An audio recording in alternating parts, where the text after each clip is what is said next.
Mes chers amis, Shabbat Shalom, je suis très heureux de vous retrouver. Dire un petit mot sur la paracha de la semaine, parachat Vaïkra. Nous allons entamer la lecture et l'étude du troisième livre de la Torah qui s'intitule Vaïkra.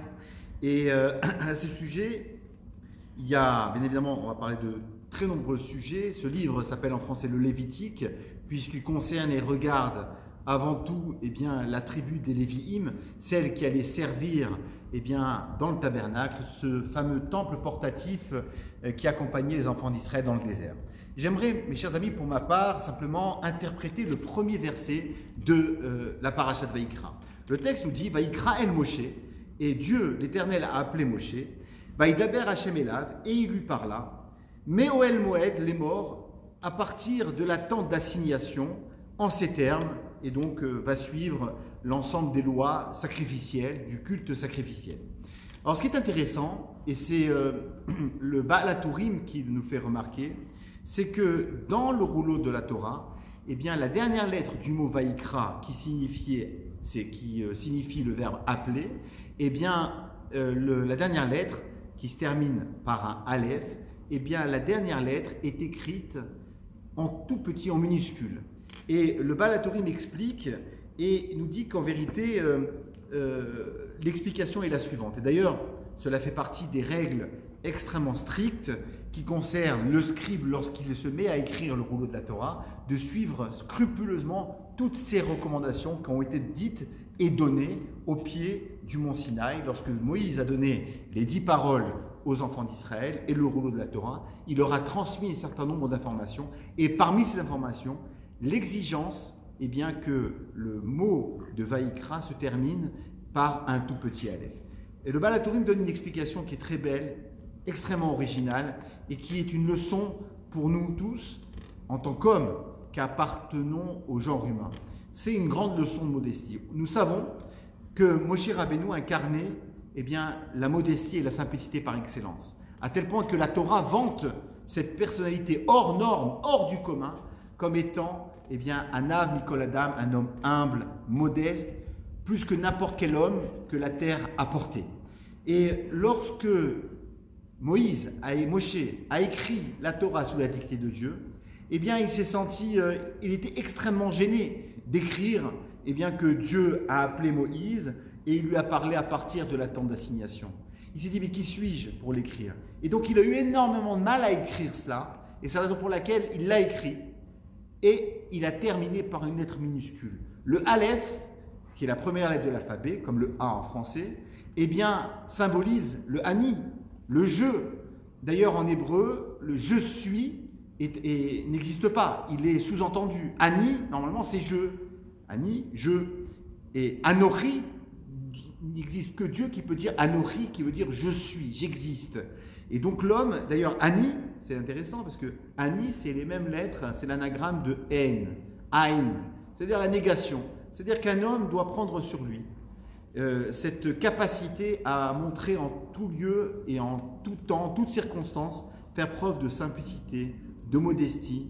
Il est toujours en devenir, Talmid Chacham, l'élève de la sagesse, mais il est aussi un homme qui est chemin faisant. Il doit sans cesse se construire, s'élever vers le haut, ne pas se déconsidérer, mais ne pas en aucun cas se surconsidérer, se donner des forces spirituelles, psychologiques, matérielles, physiques, qui sont au-delà justement de ses propres capacités. C'est l'enseignement, mes chers amis, de la paracha, de la semaine de la paracha de Vaïkra. Et d'ailleurs, c'est intéressant, puisque nous voyons notre actualité.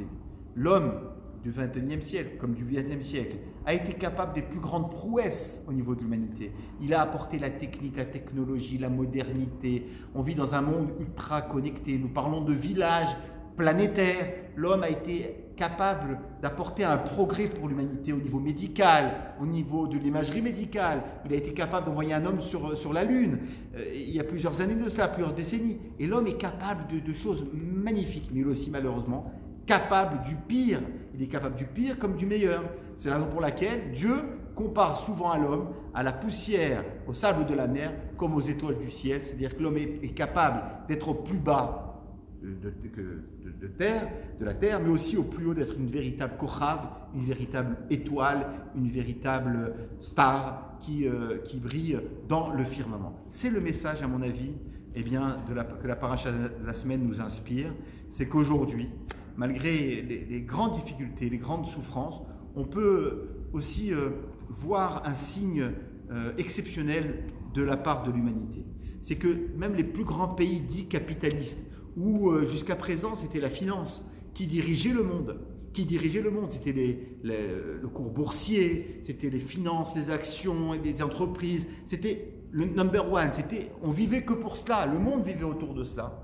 Et on peut, malgré la souffrance, malgré la maladie, malgré le nombre de morts énormes en France et à l'étranger, et de par l'humanité, la peur, le confinement, etc., il y a quand même une petite lueur d'espoir, une lueur d'humanité. C'est-à-dire que tous ont dit, on va tout mettre en œuvre pour sauver les plus faibles. On va tout mettre en œuvre pour sauver nos anciens. Et donc, ils appellent au confinement de l'ensemble de la population. Et je vois qu'il y a quelque chose d'extraordinaire, chose qui n'existait pas d'un point de vue historique il y a quelques années de cela. Dans quelques années de cela, l'État disait bon, que les plus faibles partent et s'en aillent. Ce n'est pas le cas aujourd'hui. C'est un message plein de lueur, plein d'humanité, plein d'espérance quant à l'avenir. Je prie à Kadosh Baruch Hu, mes chers amis, pour que d'une part, nous continuions à faire ce travail-là sur nous-mêmes, d'un point de vue de la modestie, de la simplicité, à l'instar de Moshe Rabbeinu, mais aussi de nous montrer en cette période extrêmement solidaire, fraternelle, à l'égard de nos sœurs, de nos frères, mais aussi à l'égard de nos voisins, juifs ou non d'ailleurs, de montrer notre solidarité. Certes, il faut prendre des précautions. Les gestes barrières sont capitales, fondamentales, essentielles, mais en aucun cas on doit couper le lien avec l'autre. On doit apprendre à vivre avec l'autre, nous lier, nous relier à l'autre par d'autres moyens. C'est le défi de l'humanité. Et sur ces paroles, mes chers amis, je vous souhaite à toutes et à tous de passer un excellent Shabbat dans la santé, dans la joie. Puisse Akadosh Baruch Hu envoyer la refoua shelema, une santé pleine et entière pour l'ensemble des malades d'Israël, pour l'ensemble de l'humanité, que Dieu donne la force à nos soignants qui font un travail de Messirut Nefesh, de don de leur personne, dans les hôpitaux, dans les cliniques, en France, à Paris, en province et à travers le monde, que Baruch Hu leur donne la force, qu'ils les bénissent et que l'ensemble de leur travail donne naissance qu'à des succès, parce que rien ne vaut la vie et la vie triomphera. Amen. Shabbat Shalom.